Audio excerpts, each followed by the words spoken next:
Bradesco. Entre nós, você vem primeiro. Olá, boa noite. Boa noite. A Polícia Civil investiga um latrocínio na zona sul de São Paulo. Uma engenheira de 63 anos foi baleada e morta dentro de casa. Ela estava com a filha no momento do assalto e pegou uma arma da família para se defender.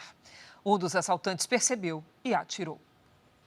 A perícia foi feita na casa e na parte da frente do imóvel vizinho. Os peritos procuraram por impressões digitais que possam ajudar na identificação dos criminosos. O crime foi por volta das 4 horas da manhã. Mãe e filha de 28 anos acordaram com os latidos dos cães. A engenheira pegou uma arma que estava no cofre. As duas se depararam com um assaltante e tentaram fechar a porta, mas o homem impediu. Ele viu a arma com a moradora e atirou. A engenheira Eliane Toniolo Panicati tinha 63 anos e morreu no local. Apesar de muito abalada, a filha não ficou ferida. Imagens de uma câmera de segurança mostram um veículo branco que seria o usado pelos criminosos para fugir. De acordo com a polícia, ao menos 3 indivíduos participaram do crime. Um dos cães da família fugiu durante a ação. Este vizinho contou que acordou com o som dos disparos contra Eliane. Eu vi 2 tiros, era cerca das 4 horas da manhã e depois só cachorro e um carro antigo saindo correndo. A polícia investiga o caso como latrocínio, que é o roubo seguido de morte. Eliane morava na mesma casa havia 50 anos e estava para se mudar com a família. De acordo com o boletim de ocorrência, pessoas desconhecidas teriam entrado no imóvel recentemente para retirar objetos que foram colocados à venda. Dados da Secretaria da Segurança Pública de São Paulo apontam que no primeiro semestre do ano houve aumento de 15% no número de vítimas de latrocínio no estado em relação ao mesmo período do ano passado. Veja agora outros destaques do dia. Força Nacional é autorizada a combater incêndios florestais em 6 estados. Banco Central eleva a taxa Selic pela primeira vez em 2 anos. Já Estados Unidos reduzem em 0,5 ponto percentual os juros. Adolescente é baleada depois de carro entrar por engano em comunidade no Rio de Janeiro. No Líbano, walkie-talkies do Hezbollah explodem um dia após detonação de pagers. Especialistas ouvidos pelo Jornal da Record explicam o que pode ter causado as explosões. Princesa Kate volta ao trabalho após fim do tratamento contra o câncer.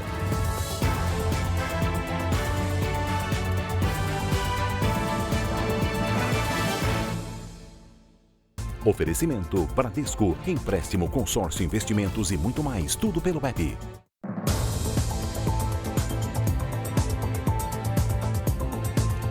Uma adolescente de 14 anos foi baleada no Rio de Janeiro depois que o carro da família errou o caminho e entrou por engano numa comunidade dominada pelo tráfico. O pai não conteve o desespero ao dar a notícia para a família. Era ele quem estava com a filha neste carro que foi atingido por disparos no Complexo da Maré, na zona norte do Rio. Os dois são de Minas Gerais e estavam na cidade para tirar um visto no consulado americano e assistir a um jogo de futebol. Quando passavam pela Avenida Brasil, entraram por engano na comunidade. O GPS já recalculou ali a rota e me mandou pegar a marginal e virar para dentro à direita. Tinha um carro da polícia, ali eu confiei. A filha, de 14 anos, foi baleada no abdômen e levada para o hospital onde passou por cirurgia. O quadro de saúde é considerado grave.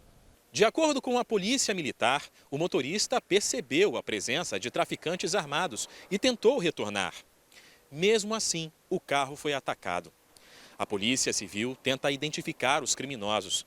Desde o início do ano, já são 43 crianças e adolescentes baleados em toda a região metropolitana do Rio. 16 morreram.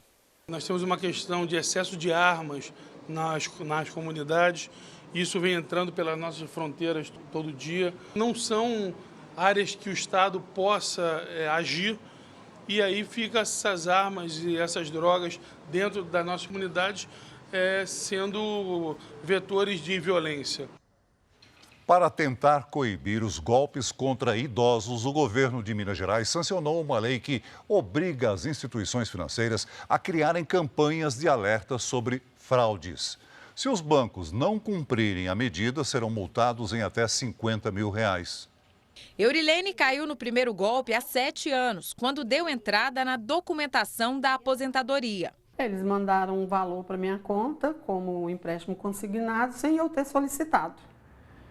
E batiam na mesma tecla que tinha como provar que fui eu. Em 7 anos, a aposentada enfrentou 3 golpes e precisou negociar com instituições financeiras. Eu descobri que eles falsificaram a minha assinatura. O governo de Minas Gerais sancionou uma lei que obriga os bancos a alertarem os idosos sobre fraudes.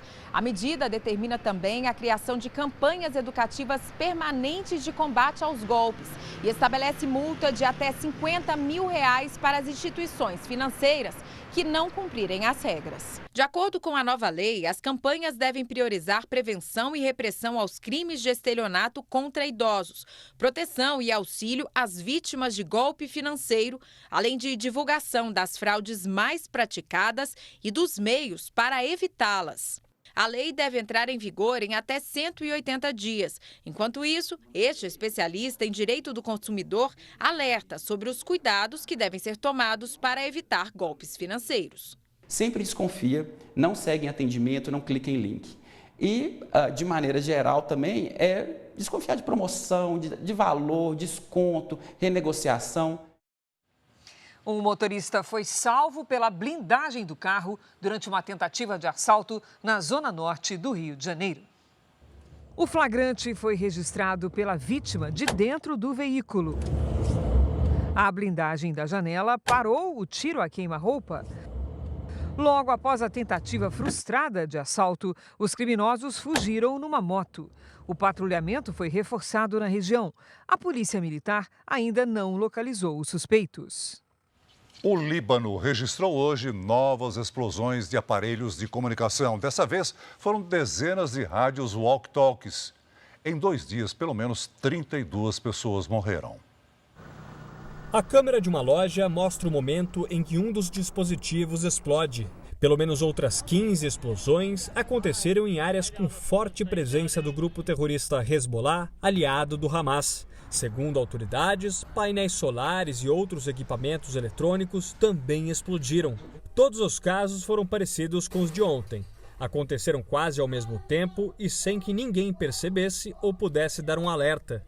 Explosões de walkie-talkies foram registradas em diferentes regiões do Líbano, incluindo locais onde aconteciam funerais de integrantes do Hezbollah, mortos ontem após a detonação de pagers. Uma delas foi no meio de um cortejo que seguia pelas ruas de Beirute.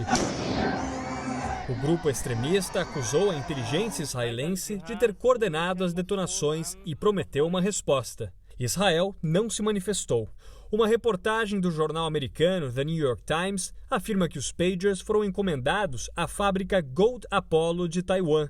Mas o presidente da empresa disse que a produção foi feita por uma parceira na Hungria, chamada BAC Consulting, que pagava para usar a marca Gold Apollo.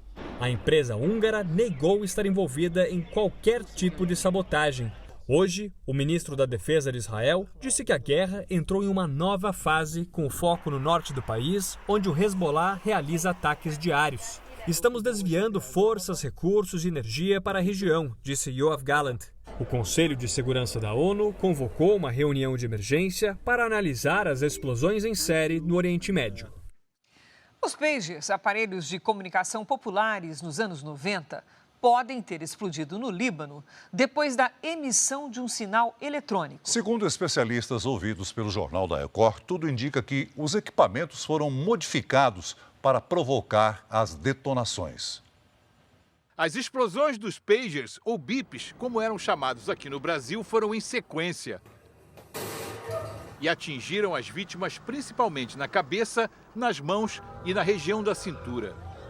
Os pagers são pequenos aparelhos de comunicação móvel muito populares nos anos 90 e que tinham uma grande vantagem, a de funcionar em locais com pouca ou nenhuma cobertura telefônica. As mensagens eram enviadas por frequência de rádio, sempre bem curtas, com poucas palavras.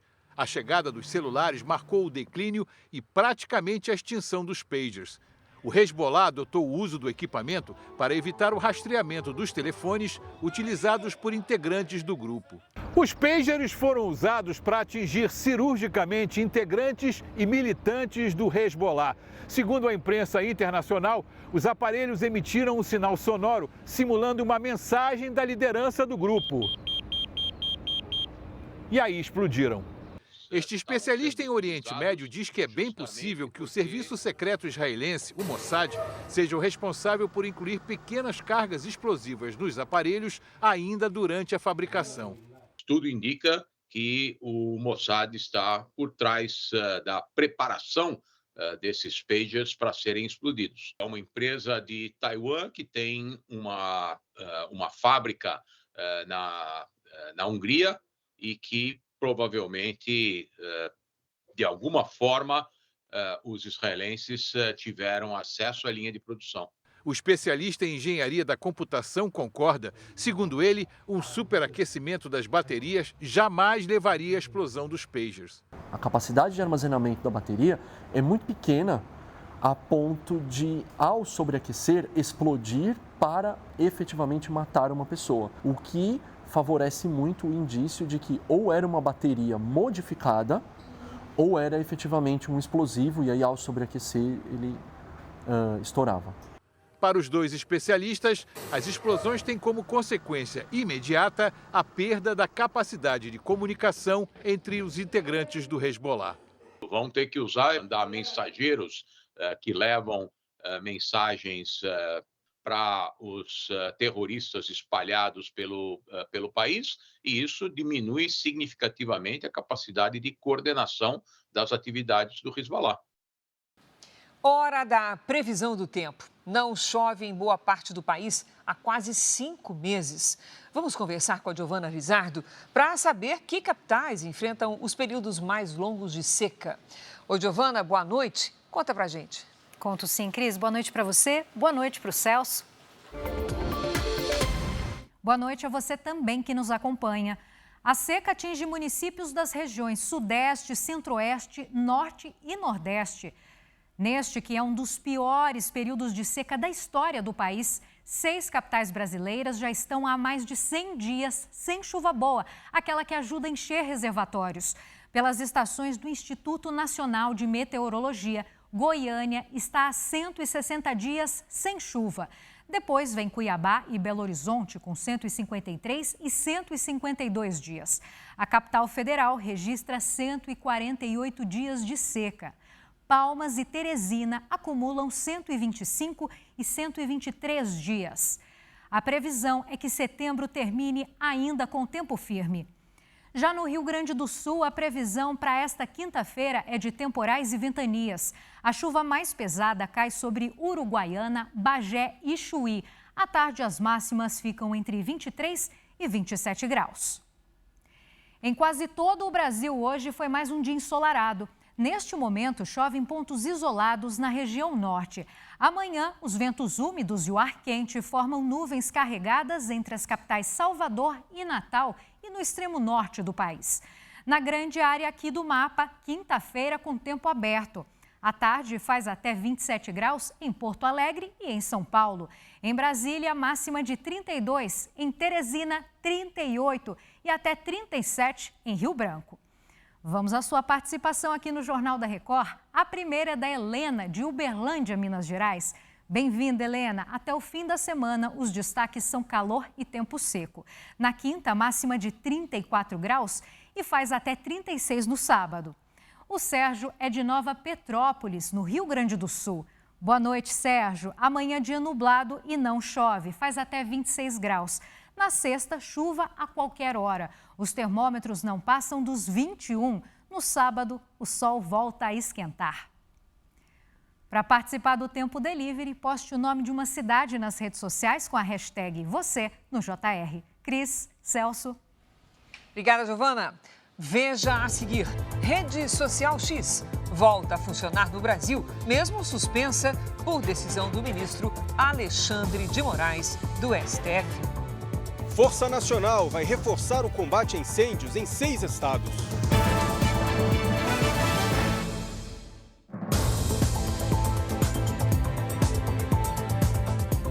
Eleições 2024, investimentos em formação profissional, melhoria no atendimento à saúde, proteção às mulheres. São algumas das propostas apresentadas hoje pelos candidatos à Prefeitura de São Paulo. Pela manhã, José Luiz da Atena participou de uma sabatina e à tarde esteve no bairro do Capão Redondo, zona sul de São Paulo. O candidato do PSDB fez corpo a corpo por ruas do comércio e ouviu moradores e lojistas. Da Atena falou sobre medidas para a criação de empregos e para o combate à insegurança alimentar das pessoas mais vulneráveis. Para a área da segurança pública, o candidato prometeu aumentar o número de delegacias de defesa da mulher, caso seja eleito. Eu acho que cada subprefeitura tem que ter uma delegacia da mulher. As delegadas da mulher são fantásticas. As policiais da nossa Guarda Maria da Penha, a gente vai tentar aumentar essa guarda para fortalecer a segurança, que é fundamental, principalmente as mulheres. No bairro do Itaim Bibi, na zona oeste de São Paulo, o prefeito Ricardo Nunes, do MDB, teve um encontro com representantes de empresas ligadas à tecnologia. O candidato ouviu sugestões dos executivos sobre ações para estimular o desenvolvimento de novos negócios na cidade. Uma das preocupações dos empresários é com a falta de mão de obra qualificada. Ricardo Nunes prometeu ampliar em um novo mandato a quantidade de vagas em cursos profissionalizantes na área de tecnologia. Também disse que vai criar um comitê na prefeitura com a participação de representantes das empresas para discutir outras medidas. Da gente poder valorizar e agora com eles que já são empreendedores, grandes empreendedores, pode dar uma grande contribuição para a gente para melhorar ainda mais essa política pública de apoio às nossas startups. Ou seja, o privado ajudando a prefeitura ajudando o privado, do ponto de vista da gente poder entender quais são as necessidades desse setor. Guilherme Boulos do PSOL se reuniu à tarde com lideranças da Força Sindical e representantes de trabalhadores de diversos setores. Na entrevista aos jornalistas, disse que uma de suas propostas é garantir melhor atendimento nas unidades básicas de saúde. Guilherme Boulos também voltou a dizer que pretende criar centros de apoio na capital paulista para facilitar o trabalho, principalmente dos profissionais que atuam no transporte por aplicativo. 32 centros nas 32 regiões da cidade para que esses trabalhadores tenham um ponto de apoio. Isso é uma questão de respeitar trabalhadores que hoje são essenciais para a economia da cidade e que estão sendo precarizados, não estão sendo bem tratados por São Paulo e particularmente por essas empresas de aplicativo. O candidato do PRTB, Pablo Marçal, deu entrevista a uma emissora de TV. Marçal voltou a dizer que, se for eleito, vai desenvolver políticas públicas para impulsionar a economia. Pablo Marçal disse ainda que, para melhorar a qualidade do ar de São Paulo, pretende ampliar a frota de ônibus elétricos e incentivar o uso também de carros elétricos.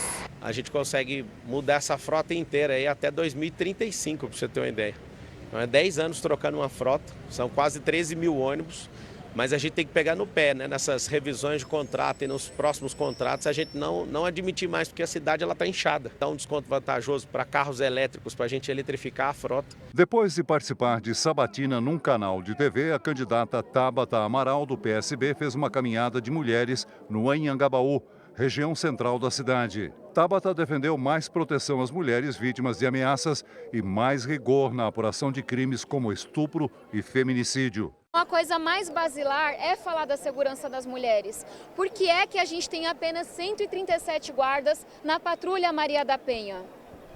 Numa cidade com 12 milhões de habitantes, a gente sabe que a Guardiã Maria da Penha existe para proteger essa mulher que já foi ameaçada. A candidata do Novo, Marina Helena, participou hoje de 2 sabatinas. Altino Prazeres, do PSTU, fez caminhada no bairro Jabaquara e se reuniu com apoiadores em Heliópolis. Ricardo Senesi, da UP, se encontrou com trabalhadoras terceirizadas da USP e fez panfletagem na estação Butantã do metrô.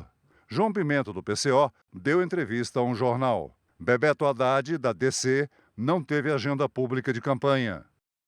No Rio de Janeiro, os candidatos à prefeitura fizeram caminhadas, deram entrevistas e se reuniram com os eleitores em busca de votos. Rodrigo Amorim, do União Brasil, participou de uma caminhada com apoiadores em Madureira, na zona norte da cidade, e defendeu maior presença da Força Nacional de Segurança Pública na região. A gente precisa dar uma atenção à restauração da ordem, com intervenção urbana aqui nessa região e, sobretudo, com a presença das forças de segurança do município que possam estar aqui de forma ostensiva. Na Tijuca, também na Zona Norte, o prefeito Eduardo Paes e candidato à reeleição pelo PSD visitou um centro especializado em transtorno do espectro autista. Hoje a gente tem nas escolas municipais um mediador para cada 4 crianças. A gente quer reduzir essa proporção, ou seja, ter um mediador para cada 3 crianças. Alexandre Ramagem, do PL, participou do programa Balanço Geral, na Record Rio. Ele falou principalmente de segurança pública. O maior problema do Rio de Janeiro, que a gente andando nas ruas, a gente sabe, é a violência. Em todas as partes da cidade, a violência, o abandono que gera essa falta de combate a essa violência. Ramagem é o terceiro participante de uma série de sabatinas aqui na Record Rio. As entrevistas seguem até a próxima segunda-feira e são uma oportunidade de os eleitores conhecerem as ideias de cada candidato. Marcelo Queiroz, do PP, participou de uma roda de debate com jovens em Botafogo, na Zona Sul. A gente escutou aqui, principalmente, a questão da inserção do jovem no mercado de trabalho, a questão da importância do desenvolvimento do esporte escolar e universitário, uma pauta que está muito esquecida, que é o esporte eletrônico, que a gente tem que trazer para o dia a dia. Tarcísio Mota, do PSOL, deu entrevistas e fez uma caminhada pela Saara, no centro do Rio. Quando a gente fizer a questão do Favela Cidade com as obras de saneamento, quando a gente investir em cultura como geração de emprego e renda, a gente vai ter mais gente empregada, mais gente consumindo, mais impostos para a prefeitura, tudo fica muito melhor. A candidata do Novo, Carol Sponza, fez corpo a corpo com eleitores na região central do Rio. Juliette Pantoja, da UP, se reuniu com sua coordenação de campanha. Ciro Garcia, do PSTU, não divulgou a agenda, assim como Henrique Simonar, do PCO. Veja a seguir. Portugal investiga se os incêndios que atingem o país têm origem criminosa. Câmara aprova projeto que flexibiliza regras de licitação em caso de calamidade. A proposta pode beneficiar municípios atingidos pelas queimadas.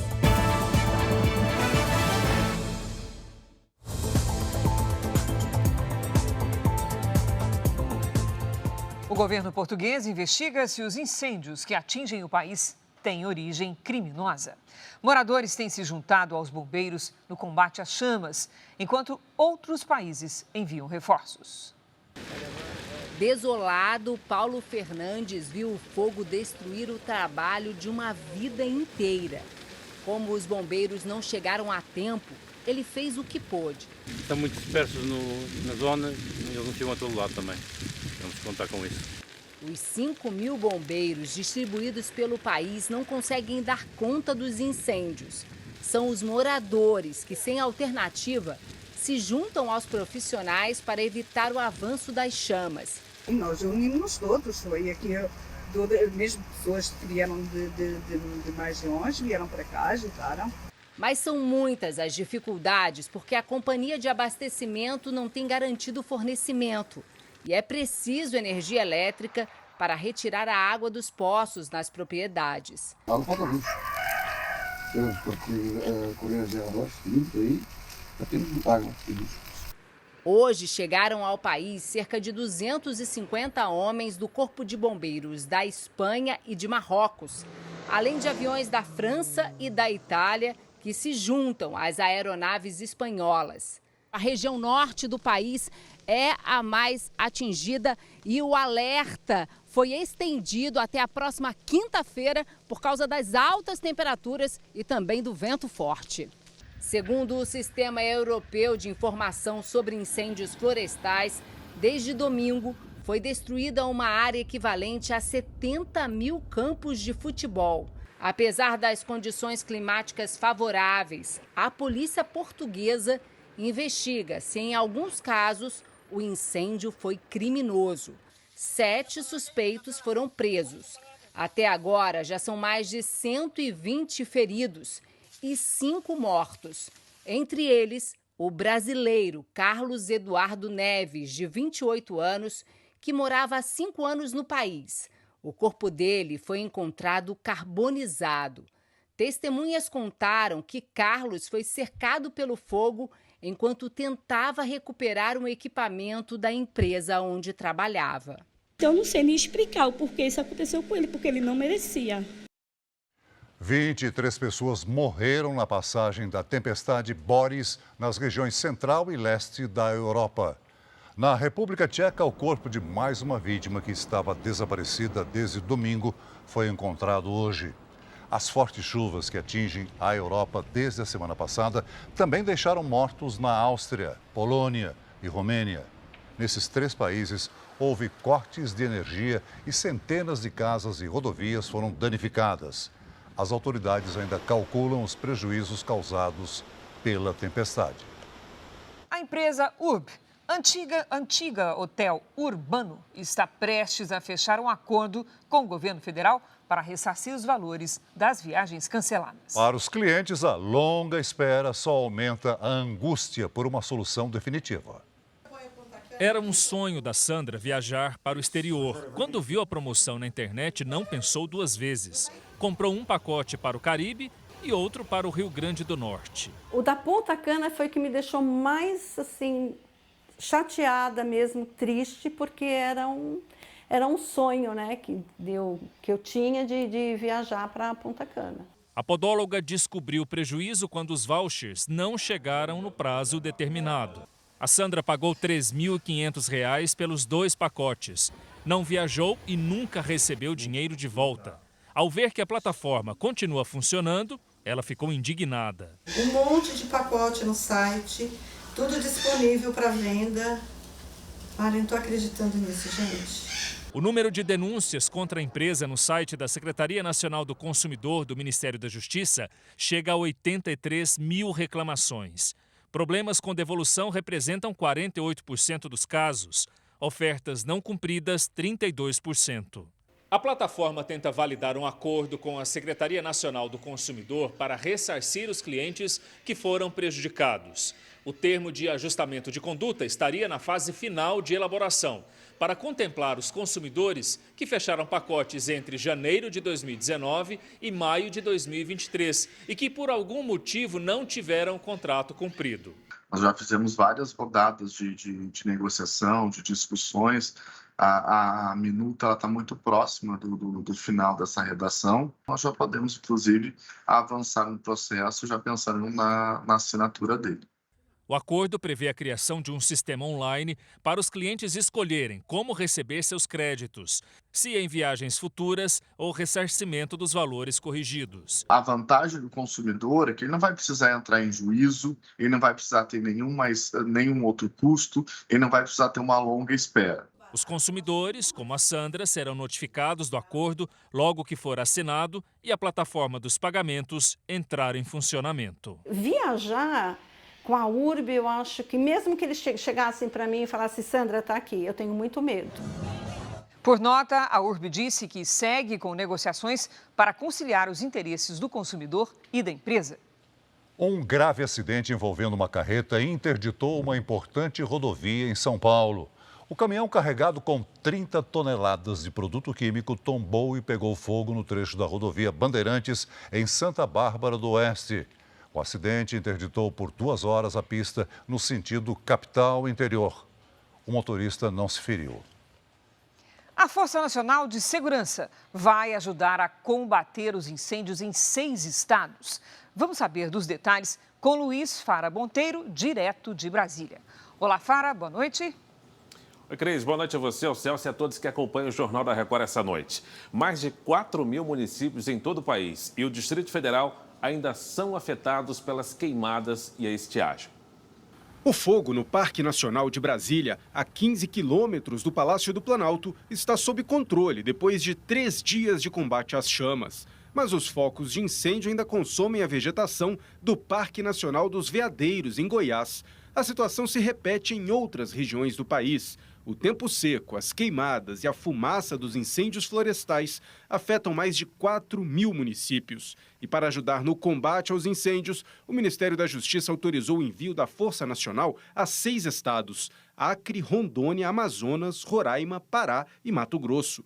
Hoje, o governador do Distrito Federal sobrevoou de helicóptero o Parque Nacional de Brasília e rebateu que seriam críticas do presidente Lula à atuação do Corpo de Bombeiros. A gente quer respeito aos nossos servidores do Corpo de Bombeiros Militar do Distrito Federal, da Defesa Civil. Isso é o mínimo que nós podemos cobrar e exigir. Nas redes sociais, Lula disse que a declaração é falsa e escreveu: "Só tenho gratidão e admiração pelo trabalho dos brigadistas, da Defesa Civil e dos bombeiros de todo o Brasil no combate aos incêndios. Precisamos dar a eles mais condições de trabalho." O presidente Lula recebeu hoje uma ligação do presidente russo. Vladimir Putin se solidarizou com o Brasil no enfrentamento aos incêndios florestais. A Advocacia Geral da União criou um grupo para processar civil e criminalmente os infratores. A Polícia Federal também investiga a origem criminosa das queimadas, com mais de 50 inquéritos em andamento. Amanhã, o ministro da Casa Civil, Rui Costa, vai receber governadores no Palácio do Planalto para alinhar ações e ouvir as demandas dos estados. No Congresso Nacional, a Câmara dos Deputados aprovou o projeto de lei que dispensa licitações durante uma calamidade pública. O projeto aprovado faz parte do pacote de medidas emergenciais para socorrer o Rio Grande do Sul. O estado enfrenta situação de calamidade pública por causa das fortes chuvas de maio. Entre as medidas, 3 bilhões de reais em crédito para micro e pequenas empresas e produtores rurais atingidos pelas enchentes. Que nós conseguimos ajudar as empresas com créditos que são absolutamente fundamentais, reconhecendo que elas precisam de um suporte para que possam se erguer e, ao mesmo tempo, mantivemos os postos de trabalho com as modificações que foram feitas. Os parlamentares foram além da situação no Rio Grande do Sul e decidiram alterar as regras para a contratação de serviços e produtos durante a vigência de qualquer estado de calamidade pública. Uma das mudanças aprovadas pela Câmara é a dispensa de licitação. Regiões afetadas por incêndios florestais podem ser beneficiados com a medida, desde que tenham calamidade reconhecida pelo governo federal. O projeto agora vai à sanção do presidente Lula. Uma possível atualização da rede social X pode ter deixado a plataforma disponível hoje para parte dos usuários no Brasil.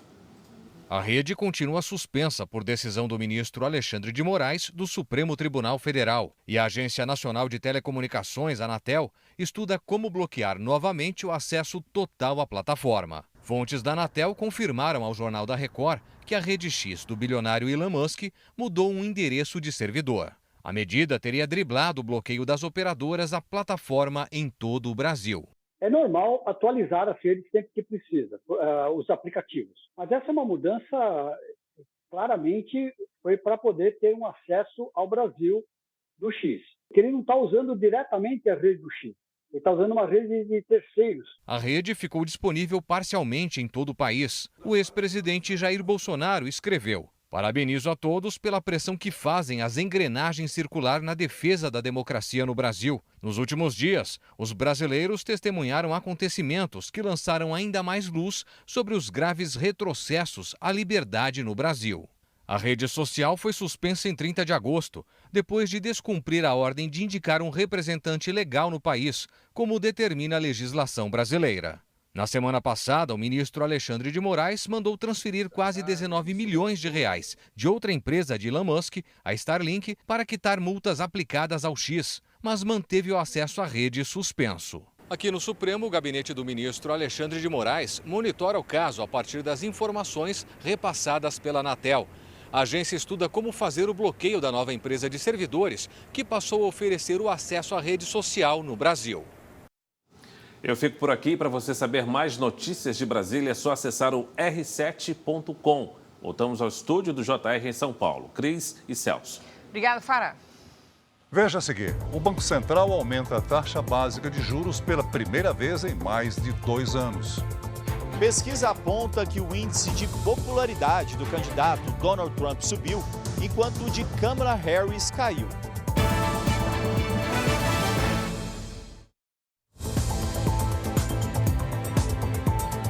O Banco Central aumentou a taxa básica de juros em 0,25 ponto percentual.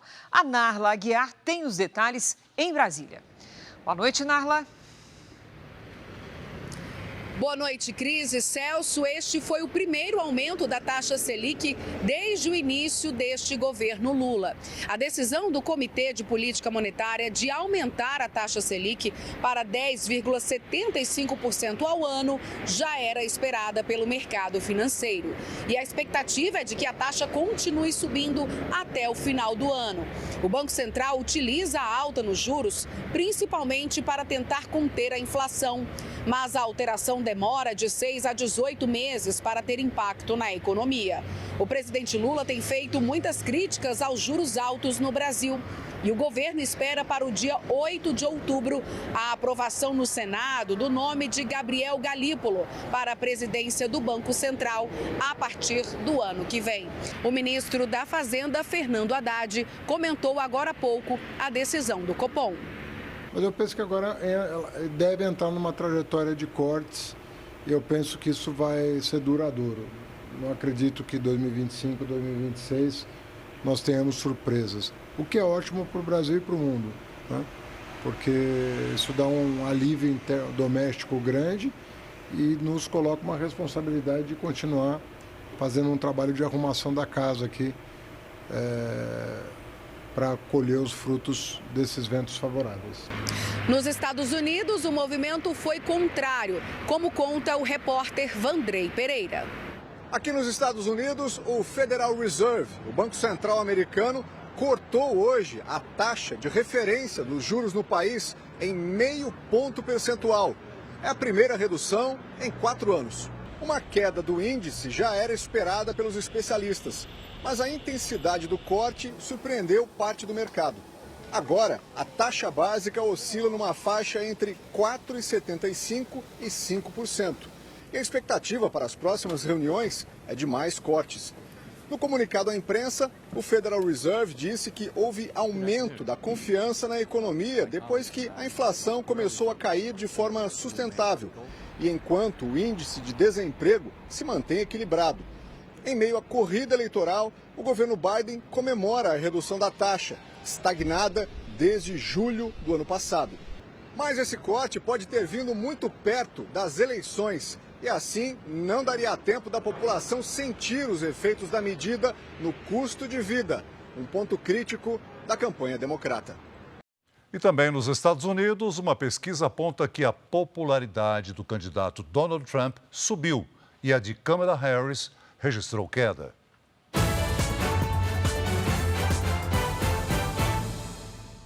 Hoje à noite, Donald Trump participou de um comício em Long Island, uma ilha do estado de Nova York. Antes fez uma breve parada em um comércio da região. Apoiadores do ex-presidente começaram a se reunir no local horas antes do evento. As autoridades dizem que, além dos agentes em solo, a polícia vai usar vigilância aérea. O anúncio vem depois da suposta tentativa de assassinato contra o republicano no último domingo.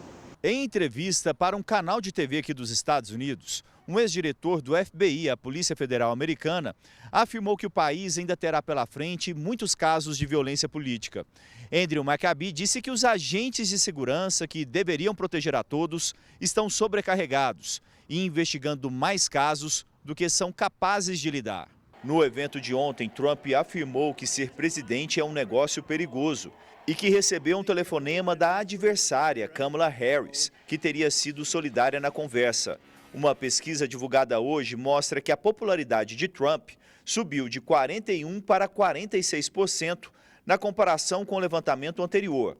Já a de Kamala Harris caiu de 47% para 44%. Os índices levam em conta a média entre eleitores que dizem ser democratas, republicanos ou independentes. A candidata democrata esteve hoje aqui em Washington, como mostra o repórter José Luiz Filho. O principal compromisso de Kamala Harris nesta quarta-feira foi na capital americana. Ela discursou no Congresso Anual de um instituto que reúne parlamentares democratas de origem hispânica. A candidata condenou o plano de deportação em massa de imigrantes ilegais defendido por Donald Trump e assumiu que é preciso reformar o sistema de imigração que está quebrado. Mais tarde, Kamala Harris ainda participou de um evento pela internet. Enquanto isso, a equipe de campanha da candidata estava de olho no anúncio de um dos maiores sindicatos do país, que tem 1.300.000 associados. O apoio da entidade, que reúne caminhoneiros e outras categorias de trabalhadores, poderia influenciar o voto do eleitorado. Entre 2008 e 2020, o sindicato apoiou os democratas, mas nesta quarta-feira o grupo decidiu não endossar nenhum dos candidatos à presidência dos Estados Unidos. No Reino Unido, a princesa Kate Middleton retomou hoje atividades oficiais depois de concluir o tratamento de quimioterapia. Ela participou de um encontro com integrantes de um projeto de apoio à infância. Foi o primeiro compromisso desde que a princesa anunciou o fim do tratamento contra um câncer, diagnosticado no início do ano. Kate Middleton se dedica às ações de proteção às crianças há vários anos. Uma pesquisa brasileira encontrou pela primeira vez resíduos de microplástico em cérebros humanos. O estudo, realizado pela Universidade de São Paulo, em parceria com a Universidade Livre de Berlim, analisou 15 cérebros de pessoas que já morreram. Em 8 deles foram encontrados traços de microplásticos. As vias olfativas seriam a porta de entrada dos resíduos. Um navio com mais de 1.000 toneladas está encalhado no meio de uma plantação de arroz em Triunfo, no Rio Grande do Sul. A embarcação foi arrastada pela enchente que atingiu o estado em maio deste ano. A plantação de arroz irrigado às margens do rio Jacuí, no município de Triunfo, começa a se desenvolver. Mas o plantio é tardio por causa das cheias de maio que inundaram a área. O Edson calcula um prejuízo de 4 milhões de reais na produção. Aqui chegou a uns 6 metros de altura a água. E aqui eu perdi tudo. A pressa para o plantio do arroz é para diminuir o impacto das perdas causadas pela enchente. Mesmo estando pertinho de um rio, a irrigação nestas terras está comprometida. É o caso da propriedade do Edson, um navio pesando mais de 1 tonelada, trazido pela correnteza, impede a passagem da água. O navio, com 77 metros de comprimento, teria se desprendido de um estaleiro próximo ao córrego que leva a água até a plantação de arroz. Como o nível da água voltou ao normal, a embarcação ficou presa no meio do arrozal. As informações da Marinha dão conta que trata-se de uma embarcação que entrou em operação em 1995 e estava fora de atividade desde o ano passado. Como trata-se de uma faixa de preservação ambiental próxima a rio, medidas de preservação vão buscar estabelecer as responsabilidades pela prevenção de danos, como vazamento de material contaminante. Avaliar essa carcaça realmente se não tem nenhum tonel, alguma coisa sendo armazenada dentro da carcaça que não dê para ver de longe, né? A Fundação Estadual de Proteção Ambiental do Estado informou que vai abrir um processo para apurar o caso. O dono do navio deve ser acionado para retirar a embarcação, um trabalho que não será fácil. Por água ou por terra, né? As duas são bem complicadas da execução. O Jornal da Record de hoje termina aqui. Essa edição na íntegra e também a nossa versão em podcast estão no Play Plus e em todas as nossas plataformas digitais. E à 00:30 tem mais Jornal da Record. Fique agora com o capítulo especial da novela Força de Mulher. E logo depois de Gênesis, vamos conhecer o primeiro fazendeiro da temporada em A Fazenda. Não perca! Ótima noite para você. Boa noite.